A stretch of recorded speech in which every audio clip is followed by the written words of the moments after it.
Pregnant మహిళ రోజా ఉండలేకపోతే ఏం చేయాలి? సాధారణంగా ఎవరైతే గర్భిణీ స్త్రీలు ఉన్నారో ప్రారంభంలో 1, 2, 3 నెలల వారు ఉపవాసం ఉండడంలో ఎలాంటి అభ్యంతరం లేదని వారి యొక్క డాక్టర్ సలహా ఇచ్చినట్లయితే తప్పనిసరిగా వారు ఉపవాసాలు పాటించాలి. అలా కాకుండా 6, 7 నెలలు లేదా నెలలు నిన్నటువంటి మహిళలు వారు రోజాలు ఉండలేరు, వారికి ప్రమాదం కాబట్టి డాక్టర్ సలహా మేరకే వారు ఉపవాసాలు పాటించాలి. మరి అలాంటప్పుడు ఉపవాసాలు పాటించలేనటువంటి, ఉపవాసాలు ఉండలేనటువంటి గర్భిణీ స్త్రీలు ఏం చేయాలి అంటే, వారు ఉపవాసానికి బదులుగా ఫిదియా చెల్లించకూడదు. ఆ ఫిదియాని సదకా ఖైరాతుల రూపంలో కొంతమంది చెల్లిస్తూ ఉంటారు. మేము గర్భవతులం కదా, ఉపవాసం ఉండలేమండి, కాబట్టి ఒక నిరుపేదకి మేము అన్నం పెడుతున్నామని భావిస్తూ ఉంటారు. ఇది సమంజసమైనటువంటి విషయం కాదు. ప్రెగ్నెంట్ మహిళ రోజా ఉండలేకపోతే ఆమె ఏం చేయాలంటే, ఎప్పుడైతే ఆమె యొక్క డెలివరీ అయిపోయిన తర్వాత, ఆమె పూర్తిగా ఆరోగ్యవంతురాలు అయిపోయిన తర్వాత, అప్పుడు ఆమె వదిలేసినటువంటి రోజాలు ఖజా చేయాలి. ఒక రంజాన్ తర్వాత నుండి మరో రంజాను ప్రారంభమయ్యేంత వరకు కూడా వారికి సమయం ఉంటుంది. కాబట్టి ఆ రోజుల్లో వారు ఆ రోజాలని, ఏ రోజాలు అయితే ప్రెగ్నెంట్ కారణంగా వదిలేశారో, ఎన్నైతే రోజాలు వదిలేశారో అన్ని రోజాలు ఖజా రోజాలు పాటించాలి. అలా కాకుండా చాలామంది ఏం చేస్తుంటారంటే, మేము గర్భవతులం కదా, దీనికి బదులుగా ఫిదియా చెల్లిస్తాము అని ఒక నిరుపేదకు అన్నం పెట్టి వదిలేస్తుంటారు. అలా చేయడం సమంజసమైనటువంటి విషయం కాదు. మరికొంతమంది సదకా ఖైరాత్ల రూపంలో ఫిదియాని చెల్లిస్తుంటారు. ప్రెగ్నెంట్ కాబట్టి మేము రోజాలు ఉండలేమని. ఇది కూడా సరైనటువంటి విషయం కాదు. సరైనటువంటి పద్ధతి ఏంటి అంటే, మీరు ప్రెగ్నెన్సీ కారణంగా రోజాలు ఉండలేకపోయారు, ఎప్పుడైతే మీరు డెలివరీ అయిపోయిన తర్వాత, ఆ తర్వాత మీ 40 డేస్ అయిపోయిన తర్వాత, ఆ తర్వాత ఇంకా కొన్ని నెలలు సమయం తీసుకొని మీరు మంచిగా పూర్తిగా సంపూర్ణంగా ఆరోగ్యవంతులు అయిపోయారు, మరో రంజాన్ ప్రారంభం అవ్వక ముందు వరకు కూడా మీకు సమయం ఉంటుంది. ఆ సమయంలో మీరు వదిలేసినటువంటి రోజాలని ఖజా చేసుకోవడమే ఇస్లాంలో సమంజసమైనటువంటి పద్ధతి. ఫత్వా ఇస్లామియా 2/203-204లో ఈ పూర్తి వివరణ మీరు చూడవచ్చు. కొంతమంది ప్రెగ్నెన్సీలోని ప్రారంభపు దశలో డాక్టర్ గారి సలహా మేరకు ఉపవాసాలు ఉన్నటువంటి వారు కూడా మా దృష్టిలో ఉన్నారు. కాబట్టి మీరు డాక్టర్ యొక్క సలహా తీసుకొని ఒకవేళ ఉపవాసం ఉంటే మీ ఆరోగ్యానికి నష్టం లేదంటే తప్పనిసరిగా మీరు ఉపవాసాలు పాటించవచ్చు. ఒకవేళ డాక్టర్ గారు కనుక ఉపవాసం పాటించడం వల్ల మీ కడుపులో పెరుగుతున్నటువంటి బేబీ యొక్క గ్రోతింగ్ కోసం చాలా నష్టం జరుగుతుందని చెప్పినట్లయితే మీరు ఉపవాసాలు వదిలేసి, ఆ తర్వాత ఎప్పుడైతే మీరు డెలివరీ తర్వాత ఆరోగ్యవంతులు అవుతారో అప్పుడు మీరు మిస్ చేసినటువంటి రోజాలని, ఖజా రోజాలు మీరు తప్పనిసరిగా పాటించాలి. అయితే చాలా మంది గర్భిణీ స్త్రీలు చేసేటటువంటి ఒక పొరపాటు ఏంటంటే, వారు వదిలేసినటువంటి ఉపవాసాలని మిగతా రోజుల్లో వారు పాటించకుండా ఫిదియా చెల్లిస్తూ ఉంటారు. ఇది సమంజసమైనటువంటి విషయం కాదు. అసలు ఫిదియా ఎవరు చెల్లించాలంటే, ఫత్వా ఇస్లామియా 2/192-193 ప్రకారంగా ఫిదియా ఎవరు చెల్లించాలి అంటే, ఎవరైతే దీర్ఘకాలిక వ్యాధులతో బాధపడుతున్నారు. ఉదాహరణకి ఒక వ్యక్తి డయాలిసిస్ పై ఉన్నాడు.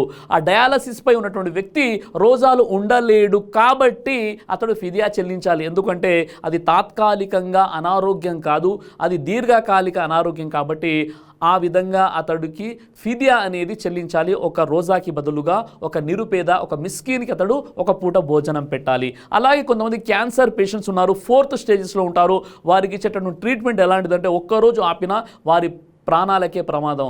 ఆ విధంగా క్యాన్సర్ అనేది కంటిన్యూగా ఇక వారికి ఎప్పుడు కూడా ఆ యొక్క అనారోగ్యం నుండి బయటపడేటటువంటి అవకాశమే లేదనుకోండి, అలాంటి వారు కూడా ఫిదియా చెల్లించవచ్చు. ఈ విధంగా దీర్ఘకాలిక వ్యాధులతో బాధపడుతున్న వారు మాత్రమే ఫిదియా చెల్లించాలి తప్ప, ఈ విధంగా బహిష్టు స్థితికి గురైనటువంటి వారు లేదా పురుటి రక్తస్రావంతో ఉన్నటువంటి వారు, డెలివరీ సమయంలో ప్రెగ్నెంట్ లేడీస్ ఎవరైతే ఉన్నారో వీరు తమ యొక్క రోజాలను ఆ తర్వాత పరిశుద్ధులైన తర్వాత, ఆరోగ్యవంతులైన తర్వాత వారు తాము వదిలేసినటువంటి రోజాలు, ఖజా రోజాలని మరో రంజాన్ వచ్చే వరకు కూడా వారికి అవకాశం ఉంటుంది. తప్పనిసరిగా వారు ఆ యొక్క రోజాలను పాటించాలి తప్ప ఫిదియా చెల్లించి ఊరుకోకూడదు. ఇది సమంజసమైనటువంటి విషయం కాదు. అల్లాహ్ సుబ్హానహు వ తఆలా మీకు నాకు మనందరూ కూడా ఖురాన్ హదీస్ వెలుగులో జీవితం గడిపేటటువంటి సద్బుద్ధిని ప్రసాదించుగాక. ఆమీన్ యా రబ్బల్. రంజాను నెలలో ఒకవేళ స్త్రీలకు బహిష్టు వచ్చినట్లయితే రంజాన్ నెలలో వారు ఏం చేయాలి? చాలామంది స్త్రీలు కోరుకుంటారు, రంజాన్ నెలలో మేము బహిష్టుకు దూరంగా ఉండి పరిశుద్ధంగా ఉన్నట్లయితే మేము రంజాన్ యొక్క ప్రతిఫలాన్ని పొందగలమని చాలా ఆతృతతో ఎదురు చూస్తుంటారు. అలాంటి సోదరిమణులు గనక వారికి రంజాను మాసంలో బహిష్టు వచ్చినట్లయితే బాధపడుతూ ఉంటారు. కొంతమంది అయితే టాబ్లెట్లు తినే ప్రయత్నం చేస్తారు. ఇది చేయకూడదు. ఎందుకంటే సృష్టి స్త్రీ ధర్మం ఏంటంటే బహిష్టు రావడము, అది అల్లా ఇష్టము, అది ఎప్పుడన్నా రావచ్చు. మన సమయము సరిగ్గా రమజాను ప్రారంభం అయ్యే ముందే బహిష్టు కంప్లీట్ అయిపోయి పరిశుద్ధం అయిపోయి ఇక నెల రోజులు ఉపవాసాలు రావాలని కోరుకోవడంలో, దువా దువా చేసుకోవడంలో తప్పు లేదు. కానీ ఒకవేళ రమజాను మాసంలో బహిష్టు వచ్చినట్లయితే మనం బాధపడాల్సిన అవసరం ఎంత మాత్రం కూడా లేదు. రమజాను నెలలో గనక స్త్రీలకు బహిష్టు ప్రారంభమైనట్లయితే వారు రోజా ఉండకూడదు, ఖురాన్ ముట్టుకోకూడదు, నమాజ్ కూడా చదవకూడదు. మరి ఏం చేయాలండి బహిష్టు సమయంలో? రమజాను కదా, పవిత్ర మాసం కదంటే బహిష్టు సమయంలో స్త్రీలు రమజాన్లో ఏం చేయవచ్చు అంటే మొట్టమొదటిగా వారు వజూ చేసుకోవచ్చు, ఆ తర్వాత ఇస్తిగ్ఫారు దువాలు చేసుకోవచ్చు, అదేవిధంగా వారు సదకా మరియు ఖైరాత్ చేయవచ్చు, తక్బీరాత్ కూడా చదువుకోవచ్చు, అదేవిధంగా వారు జాగారం చేస్తూ దైవంతో దువాలు కూడా చేసుకోవచ్చు. సునన్ అబూ దావుద్ హదీస్ నంబర్ 1782. అయితే ఎవరైతే రమజాను మాసంలో ఈద్ నమాజ్ కూడా బహిష్టు స్త్రీలు రావచ్చు, కానీ వారు నమాజ్ చదవకుండా వారు దువాలో పాల్గొనవచ్చు అని ప్రవక్త ముహమ్మద్ సల్లల్లాహు అలైహి వసల్లం వారు తెలియజేశారు. హదీసు ప్రకారంగా మా ఐషా రదియల్లాహు అన్హా వారికి హజ్ సమయంలో హైజ్ ప్రారంభమవుతుంది, అంటే ఆమెకు బహిష్టు ప్రారంభమవుతుంది. అప్పుడు ప్రవక్త ముహమ్మద్ సల్లల్లాహు అలైహి వసల్లం వారు ఒక తవాఫ్ తప్ప మిగతావి చేసుకోండి అని చెప్పారంటే దువాలు మరియు జిక్ర్ చేసుకోండి అని ఆయిషా రదియల్లాహు అన్హా వారికి ప్రవక్త ముహమ్మద్ సల్లల్లాహు అలైహి వసల్లం వారు తెలియజేశారు. అయితే బహిష్టు స్థితిలో స్త్రీలు ఖురాన్ని తాకకుండా ఖురాన్ని వినవచ్చు, దువాలు చదువుకోవచ్చు, బుక్స్ చదువుకోవడం ఎలాంటి దోషం లేదు అని ఉలమాలు కూడా ఈ విషయాన్ని తెలియజేశారు. కాబట్టి ఈ పవిత్ర మాసంలో ఎవరైతే బహిష్టు స్థితిలో ఉన్నటువంటి సోదరిమణులు ఎవరైతే ఉన్నారో వారు వజూ చేసుకోవచ్చు, జికర్ చేసుకోవచ్చు, తక్బీరాత్ చదవచ్చు, అదేవిధంగా ఇస్తిగ్ఫార్ చదవచ్చు, అదేవిధంగా వారు రాత్రి జాగారం ఉండి కూడా దువాలు చదువుకోవచ్చు. ఒకవేళ బహిష్టు స్థితిలోనే ఉన్నట్లయితే ఈద్ వరకు కూడా ఉన్నట్లయితే వారు ఈద్గా మైదానానికి వచ్చేసి నమాజ్ చదవకుండా దువాలు కూడా వారు పాల్గొనవచ్చు. ఈ పనులు ఏవైతే ఉన్నాయో తప్పకుండా చేస్తే తప్పనిసరిగా అల్లాహ్ సుబ్హానహు వ తఆలా వారికి అజర్ అంటే పుణ్యాన్ని ప్రసాదిస్తాడు. ఏ పుణ్యం అయితే రంజాన్లో దైవము ప్రసాదించనున్నాడు. కాబట్టి అల్లాహ్ సుబ్హానహు వ తఆలా మీకు నాకు మనందరికీ కూడా ఖురాన్ మరియు సహీ హదీసు వెలుగులో జీవితం గడిపేటటువంటి సద్బుద్ధిని ప్రసాదించుగాక. ఆమీన్ యా రబ్బుల్ ఆలమీన్. రంజాన్లో ఉపవాస స్థితిలో స్త్రీలు తమ చేతులకు మెహందీ పెట్టుకోవచ్చా? ఫత్వా ఇస్లామియా 2/181 ప్రకారంగా విశ్వాసి అయినటువంటి స్త్రీలు ఉపవాస స్థితిలో రంజాన్ నెలలో కూడా వారు ఉపవాసం పాటిస్తూ తమ చేతులకు మెహందీ పెట్టుకోవచ్చు. ఇది స్త్రీలకు సంబంధించినటువంటి విషయం. ఉపవాస స్థితిలో కూడా మెహందీ పెట్టుకోవడం ద్వారా వారి యొక్క ఉపవాసం అనేది భంగం అవదు. కానీ పురుషులు తమ చేతులకు కాళ్ళకు మెహందీ అనేది పెట్టుకోవద్దు. పురుషులకు మెహందీ చేతులకు కాళ్ళకు పెట్టుకోవడానికి అనుమతి అనేది లేదు. ఒకవేళ వ్యాధిగ్రస్తులైతే వ్యాధి తగ్గడానికి పెట్టుకోవచ్చు. సునన్ అబూ దావుద్ హదీస్ నంబర్ 4206 ప్రకారంగా పురుషులు తలకు మెహందీ పెట్టుకోవడం అనేది సున్నత్. సునన్ నిసాయి హదీస్ నంబర్ 5086 గడ్డానికి మెహందీ పెట్టుకోవడం అనేది సున్నత్. ప్రవక్త ముహమ్మద్ సల్లల్లాహు అలైహి వసల్లం వారు గడ్డానికి మెహందీ పెట్టుకునేవారు. రోజాలో కూడా గడ్డానికి మెహందీ పెట్టుకోవచ్చు. తలకి మెహందీ పెట్టుకోవడం వల్ల ఎలాంటి దోషం లేదు. రోజా అనేది భంగం కూడా అవ్వదు. ఉపవాస స్థితిలో వామిటింగ్ అయినట్లయితే ఉపవాసం అనేది భంగం అవుతుందా?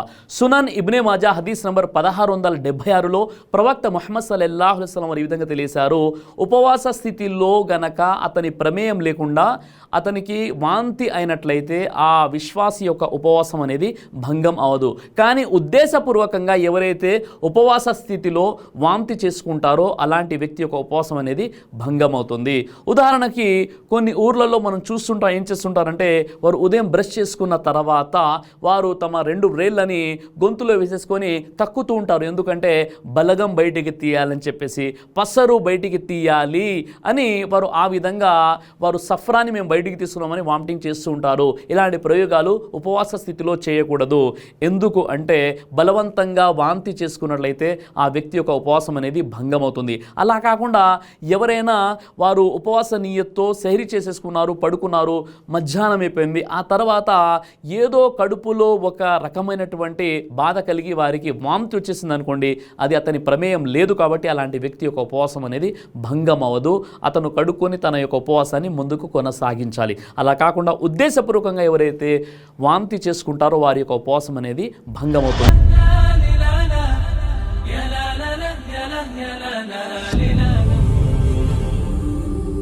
బ్రదర్ సిరాజ్ అని యూట్యూబ్ ఛానల్ని మీరు సబ్స్క్రైబ్ చేసినట్లయితే ఇన్షాల్లా దేవచిత్తం అయితే మీకు వీడియోస్ వస్తుంటాయి. అదేవిధంగా బ్రదర్ సిరాజ్ అనేటటువంటి ఫేస్బుక్ని కూడా లైక్ చేయడం వల్ల మీకు వీడియోస్ వస్తుంటాయి.